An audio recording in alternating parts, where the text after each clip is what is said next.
রাজধানীর গুলশান বনানী এলাকায় ব্যাটারি চালিত রিকশা চলাচল বন্ধের সিদ্ধান্তের পর থেকে চালকদের মধ্যে ক্ষোভের সৃষ্টি হয়েছে। এই পরিস্থিতিতে বনানী ১১ নম্বর রোড এলাকায় লাঠি দিয়ে বেশ কয়েকজনকে মারধর করার অভিযোগ উঠেছে ব্যাটারি চালিত রিকশা চালকদের বিরুদ্ধে।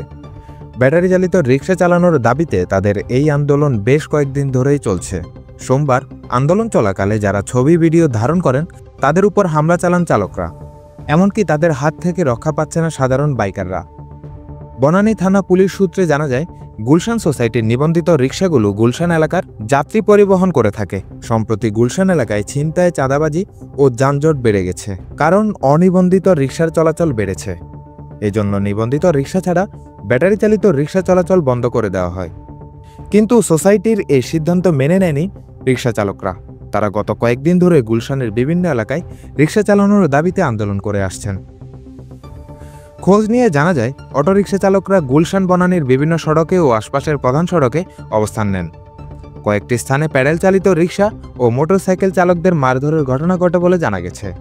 এসব ঘটনার কিছু ভিডিও সামাজিক যোগাযোগ মাধ্যমে ছড়িয়ে পড়েছে, এমনকি বিদেশিদের হয়রানিও করতে দেখা গেছে। স্থানীয়রা জানান, এখন পর্যন্ত ব্যাটারি চালিত রিকশা চালকরা বেশ কয়েকজন মোটরসাইকেল চালকদের লাঠি দিয়ে মারধর করেছেন। পরিস্থিতি নিয়ন্ত্রণে ঘটনাস্থলে রয়েছেন পুলিশ সদস্যরা। বিষয়টি নিশ্চিত করে বনানী থানার পরিদর্শক মেহেদী হাসান গণমাধ্যমকে জানান, ব্যাটারি চালিত রিকশা চালকরা বর্তমানে বনানী ১১ নম্বর রোডে অবস্থান করছেন। পরিস্থিতি কিছুটা নিয়ন্ত্রণের বাইরে, তবে আমরা ঘটনাস্থলে রয়েছি এবং পরিস্থিতি নিয়ন্ত্রণের চেষ্টা করছি। যারাই তাদের আন্দোলনের ছবি ও ভিডিও নেওয়ার চেষ্টা করেছেন তাদের ধাওয়া দিয়ে রিকশা চালকরা লাঠিপেটা করেছেন। শরিয়ত তৌসিফ, দৈনিক সমাচার, ঢাকা।